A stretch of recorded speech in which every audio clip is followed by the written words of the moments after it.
யார் மேலேயும் உள்ள கோபத்தை அதுகிட்ட காட்டுறதுல புண்ணியம் இல்ல. உங்க கால் தான் வலிக்கும். அதை பத்தி உனக்கு கவலை வேணும். உங்களால முடியாது, நானும் ஹெல்ப் பண்றேன்.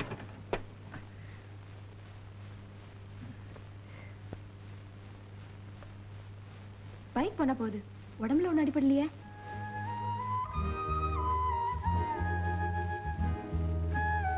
இல்ல கீதா. ஏன் இப்படி எல்லாம் நடந்துக்கிறீங்க?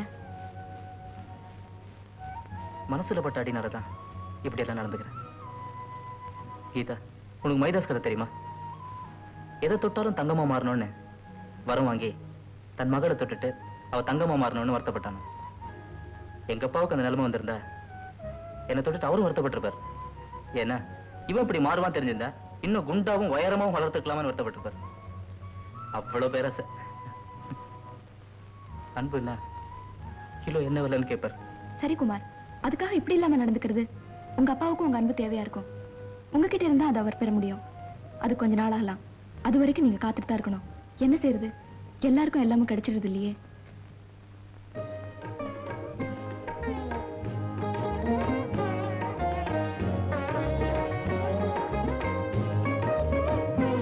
வணக்கம் சார். பாப்பா சேகர், உட்கார். நானே உன்னை கூட்டு அனுப்பணும்னு நினைச்சுக்கிட்டு இருந்தேன். ஓம் பக்கம் தான் கேஸ் ஜெயிச்சிருக்கு தெரியுமா? ரொம்ப தேங்க்ஸ் சார். இப்போ என்னோட அரியர்ஸ் பணம் எப்போ சார் வரும்?